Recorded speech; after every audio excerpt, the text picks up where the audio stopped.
आखिरी में आते हैं, आखिरी तक बचा कर रखा है मैंने उनको।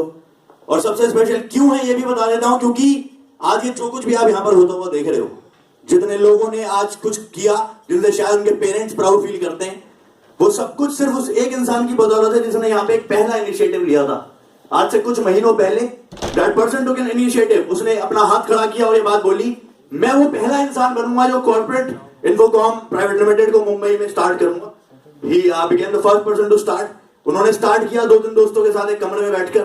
2-3 दोस्तों को उस समय पर बोला कि शायद एक दिन आएगा हमारे पास बाइक्स भी होंगी। वो 2-3 दोस्त थे जो घूमा करते थे, नॉर्मल उस टाइम पर घूमते थे। उन्होंने एक दिन डिसाइड किया कि एक दिन बाइक्स भी आएंगी, एक दिन हम गाड़ियों में भी घूमेंगे, एक दिन बड़े बड़े सेमिनार्स भी होंगे, सब कुछ होगा। उस टाइम पे सब हवा में दिखाया था, सब विजुअलाइज करवाया था। उनके दोस्तों ने उनका साथ दिया।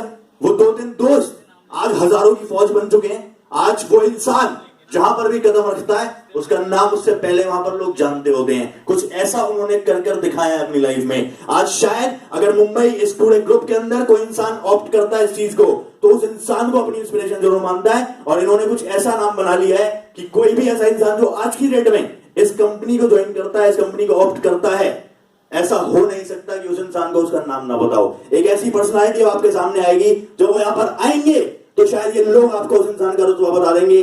He is called the godfather of Mumbai Group, the first person to start this revolution. Please help me welcome the guru of everyone, Mr. Anirudh Chandra. What a ball! What a ball!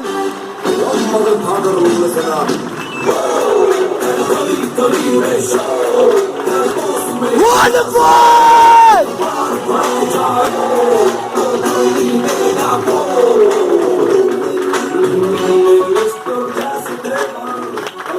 Wonderful! Thank you so much. आप लोग क्या मुझे तो जानते हैं? Chance दूंगा मैं, chance दूंगा। रुक जाओ। ओके, आप लोग ने बहुत सारी चीजें समझ ली अभी तक, बहुत कुछ आपने ऑब्जर्व किया, बहुत कुछ आपने सुना समझा। अब मेरी आप लोग से एक रिक्वेस्ट है, जितने भी मेरे एसोसिएट्स हैं, ठीक है, वो आर ऑलरेडी इनटू कॉर्पोरेट, वो जाके थोड़े वहां पे खड़े हो जाएंगे प्लीज, क्विकली। ओके, हाँ, टिल देन, जब तक वो लोग वहां पे सेटल हो जाते हैं, लेट्स डू वन थिंग। आप लोग ने नॉलेज देख ली।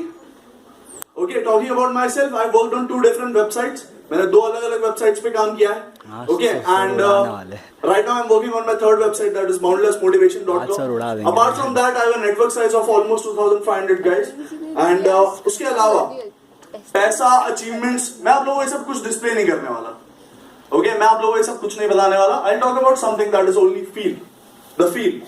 ओके, अब आप लोग ने ऑब्जर्व किया होगा, वंडरफुल क्या है ये सब, क्यों चिल्ला रहे हैं पागलों की तरह, क्यों पागल हो रहे हैं बात पे। Just think about it. आप लोगों को एक चीज फील करवाता हूं। एक बच्चा है, छोटा बच्चा है, ओके, 5-6 साल का है, ठीक है। जब से उसको समझ आई है दुनिया वाले, ठीक है, उसको सब लोग एक ही चीज बोल रहे हैं, उसके जो पैर हैं वो काम नहीं करते, ठीक है, his legs are not working। उसको उसके घर वालों ने भी एक ही चीज समझाई है, अरे यार तेरे पैर काम नहीं करते, तू कैसे चलेगा। उसके दोस्त भी ऐसे होते हैं, अरे इसके तो पैर ही काम नहीं करते यार, ये फुकट अपने को स्लो करेगा, छोड़ जान दे। उसके रिलेटिव्स भी सारे ऐसे होते हैं, अरे यार इसके तो पैर ही बेचारा है, इसके तो पैर ही काम नहीं करते, क्या चलेगा ये। बट देन उसको एक इंसान मिला, उसको एक ऐसा इंसान मिला जिसने उसे पकड़ा, कंधे पे हाथ रखा और उसके कान में कहा, तू चलेगा भाई, तू चल सकता है। बोला क्या बात कर रहे हो सर, कैसे चल सकता हूं मैं नहीं चल सकता, मैं तो बचपन से आज तक चला ही नहीं भाई तू चलेगा। उस इंसान ने जिसके पैर काम नहीं कर रहे थे, उसको एक छोटा सा पुश दिया, तू चलेगा। वो थोड़ा आगे बढ़ा, गिरने वाला था, बट फिर उस इंसान ने उसको थोड़ा पकड़ा, वापस से उसको स्टेबल किया, हो गया। और वो फुल डर गया था। He was like, अरे सर दुनिया सही कहती है, मेरे तो पैर ही काम नहीं करते, मैं कैसे चलूंगा। तब उन्होंने वापस से उसको थोड़ा कंधे पे हाथ रख के पीठ पे थपथपाया और फिर से मोटिवेट किया कि भाई नहीं, अगर भगवान को चाहिए होता कि तू नहीं चलेगा तो पैर ही नहीं दिए होते, तेरे को दिए हैं, चैलेंज से इतना सा है, क्या तू उन्हें यूज कर पाएगा पूरी दुनिया के अगेंस्ट। जब पूरी दुनिया तेरे को कह रही है कि तू नहीं चल सकता, क्या तू उस चैलेंज को एक्सेप्ट करेगा। फिर से वो मोटिवेट हुआ, फिर से उसने चलना स्टार्ट किया, फिर से गिरने वाला था, उस इंसान ने फिर से संभाल लिया। थर्ड टाइम ऐसा हुआ, फोर्थ टाइम, फिफ्थ टाइम, ठीक है, जब वो फाइनली गिरने वाला था और and he was all ready to give up, कि कुछ हो ही नहीं सकता, होप उसने छोड़ दी थी। तभी आपने अगर ऑब्जर्व किया, आप सामने गिरने वाले होते तो पैर थोड़ी सी स्पीड पकड़ लेते हैं, थोड़ी स्पीड उसने पकड़ी and he didn't even realise वो चल नहीं रहा था, वो भाग रहा था, वो भाग रहा था। आप एक चीज इमेजिन करके देखें, अगर एक इंसान जिसने बचपन से यही सारी चीज सुनी है तो नहीं चल पाएगा, तू नहीं चल सकता भाई, तेरे पैर ही काम नहीं करते। Right now he is running, अगर वो भाग रहा है तो क्या वो बहुत शांति से भागेगा? ऐसे ऐसा कुछ होगा? अगर वो भाग रहा है तो क्या वो चिल्लाएगा नहीं? जो काम उसने जिंदगी भर लोगों को करते हुए देखा है, जो काम जिसके लिए उसको पूरी दुनिया ने नेगेटिव किया, पूरी दुनिया ने मना किया, क्या वो उस टाइम पे नहीं चिल्लाएगा? यस और नो? अब वो चिल्लाएगा, क्या वो उस इंसान को थैंक्स नहीं करेगा जिसने उसे सपोर्ट किया, संभाला? ओके, उस सपोर्ट को दिखाने के लिए राइट नाउ, अगर वो जो लड़का है जो भाग नहीं सकता था, जिसके पैर नहीं चल रहे थे, जिस दिन वो भागना स्टार्ट कर देगा ना, वो पागल हो जाएगा। उस टाइम पे वो ऐसे कुछ ऐसे चल रहा, आई एम रनिंग यार। अब वो पागलपन सिर्फ आप लोगों को और किसी थर्ड पार्टी को पागलपन सा ना लगे, उसके लिए हमने उसको एक वर्ड दे दिया चिल्लाने के लिए, दैट इज वंडरफुल।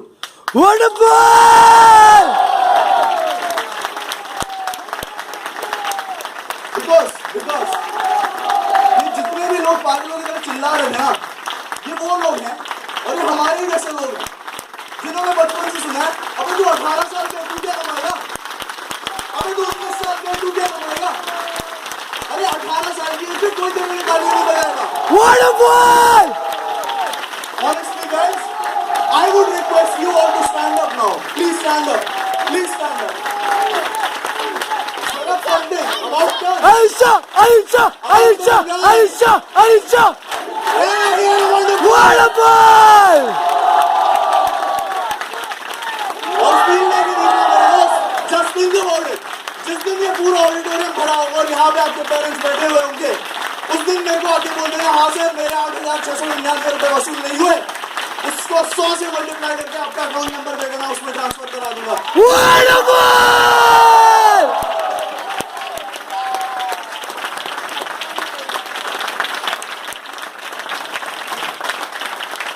आखिरी 60 सेकंड लूंगा आपके। तो आखिरी 60 सेकंड तो ये है कि अगर इतने सारे लोग यहाँ पर आकर इतना कुछ कर कर गए हैं, तो इस नन्हे मुन्ने से बच्चे ने भी कुछ किया होगा ना, कुछ तो किया होगा तभी उन्होंने यहाँ बुलाया होगा, कुछ थोड़ा बहुत। देखो वो ज्यादा तो नहीं है, मैं ना ये समझना कि इसे शो ऑफ कहते हैं, इसे शो ऑफ नहीं कहते, इसे एक विश्वास कहते हैं। अगर आपने कोई चीज, अगर आपके पापा आज आपको नया iPhone 6s दिलाएंगे रोज गोल्ड कलर का, तो शायद आप जिस भी रेस्टोरेंट में अपने दोस्तों के साथ जाओगे उसे जेब में नहीं टेबल पे रखोगे। फैक्ट बता रहा हूं। अगर आपके पापा आपको होंडा CBR या KTM ड्यूक दिला देंगे, तो शायद आप जब दोस्तों के साथ जाओगे शाम को घूमने तो अपनी बाइक चमकाओगे। आपके पापा अगर आपको होंडा सिटी दिलाएंगे या हुंडई वर्ना दिलाएंगे, तो आप भी उसमें बेस ट्यूब JBL की लगाकर, एक एम्पलीफायर लगाकर, अच्छे गाने हल्का सा शीशे नीचे कर अपनी कॉलोनी में घुमाओगे या अपने कॉलेज की पार्किंग में घुमाओगे। जब आपको कोई चीज कोई दिलाता है आप तब दिखाते हो।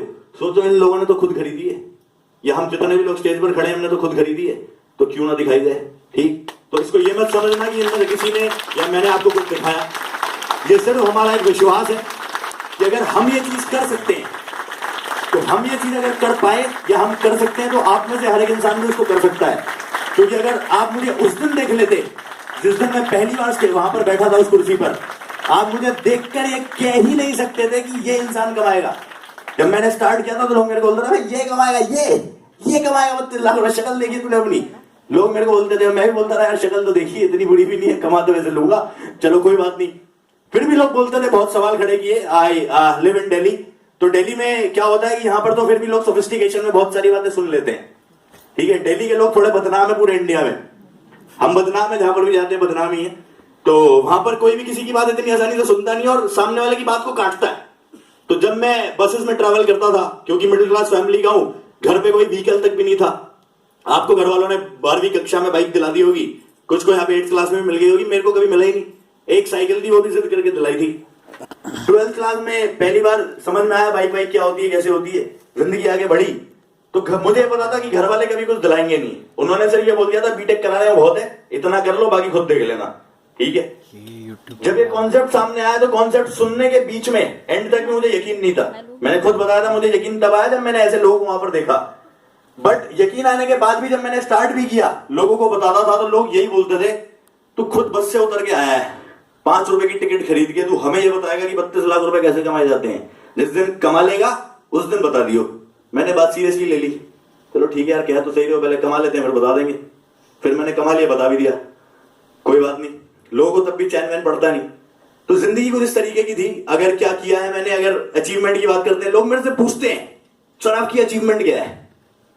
ये जितने व्हाइट शर्ट और टाइज में खड़े हैं ना, या ये जितने यहां पर खड़े हैं, ये तो सिर्फ मुंबई है। ऐसे कम से कम 15 स्टेट्स उंगलियों पे गिना सकता हूं जहां पर ऐसे व्हाइट शर्ट में लोग खड़े हैं। अचीवमेंट कुछ और नहीं है, ये अचीवमेंट है। आप कोई स्टेट बता देना, अगर मैं शायद, मुझे ये नहीं पता कि मैंने पैसे के लिए काम किया नहीं किया, लेकिन मुझे इतना भरोसा है कि अगर आज की डेट में मैं मुंबई में हूं या ऐसी किसी स्टेट पर हूं जहां पर मैंने काम किया है, अगर मैं उस स्टेट में रात के 2 बजे भी मुझे कोई जरूरत पड़ी और अगर मैं एक फोन करूंगा तो शायद कम से कम 2 से 3 गाड़ियां और कम से कम 10 से 20 लोग मेरी मदद करने रात के 2 बजे भी उस जगह पर आ जाएंगे। बस मैंने ये कमाया है। रात बात है पैसों की, लोगों को पैसे ज्यादा नजर आते हैं, लोग इन सब अचीवमेंट्स को मानते नहीं है। तो अगर आपको पैसे देखने हैं, पैसे क्या कमाए वो भी बता देता हूं। पहली बाइक R15 खरीदी थी, उसके बाद बाइक ज्यादा अच्छी लगने लगी, हुई धूप और पसीना। फिर गाड़ियां खरीदनी शुरू करी, थोड़ा शौकीन था। पहली गाड़ी मारुति SX4 8 लाख रुपए, दूसरी गाड़ी शेवरले क्रूज 16 लाख रुपए, तीसरी गाड़ी कोरोला अल्टिस डीजल 21 लाख रुपए। घर खरीदना था, घर खरीदा। पहला घर था 3 बेडरूम अपार्टमेंट खरीदा था दिल्ली में, 40 लाख रुपए का था। दूसरा 80 लाख रुपए खरीदा। अभी मम्मी ने बोल दिया कि यार बड़ा छोटा सा लग रहा है ये, तो अभी तीसरा घर खरीदने जा रहा हूं। अभी ऑलमोस्ट दिवाली पे हमारा वो है कि हम दिवाली पे उसमें शिफ्ट हो जाए। ज्यादा तो नहीं है, 1 करोड़ 60 लाख रुपए का। तो ये मत समझना, आज से एग्जैक्टली 7 साल पहले जब मैं शायद बीटेक फर्स्ट ईयर के एंड में था, मेरे दोस्त प्लानिंग करते थे और हम भी बैठ के प्लानिंग करते थे कि हमारा पैकेज कितने का लगेगा। उस समय पर 20 से 25 हजार रुपए बहुत बड़ी बात थी, क्योंकि सपना यही दिखाया जाता था 20 से 25 हजार रुपए की नौकरी, तुम तो बादशाह हो, ठीक है, जैसे वो भाई बता रहे थे, ठीक है। तो उस टाइम पे यही ड्रीम था। लेकिन आज की डेट में 20 से 25 हजार रुपए शायद महीने का नहीं, हफ्ते का नहीं, एक दिन के जरूर कमा लेता हूं। इतना ही बताऊंगा, इससे ज्यादा कुछ नहीं। बाकी आप कैलकुलेशन लगा लेना महीने और साल की। इन दी एंड एक ही बात बोलूंगा, मैं सिर्फ ये मानता हूं, अगर मुझ जैसा लड़का जो एक नॉर्मल सी फैमिली में पैदा हुआ था, जिसे ज्यादा कुछ आता नहीं था, पहले दिन में भी ब्लैंक आया था, मुझे कुछ नहीं पता था, अगर मुझ जैसा लड़का ये सीख सकता है कि पैसे कमाए कैसे जाते हैं, तो मैंने ही आपको आज बताया है वो कॉन्सेप्ट क्या है, वो अपॉर्चुनिटी क्या है।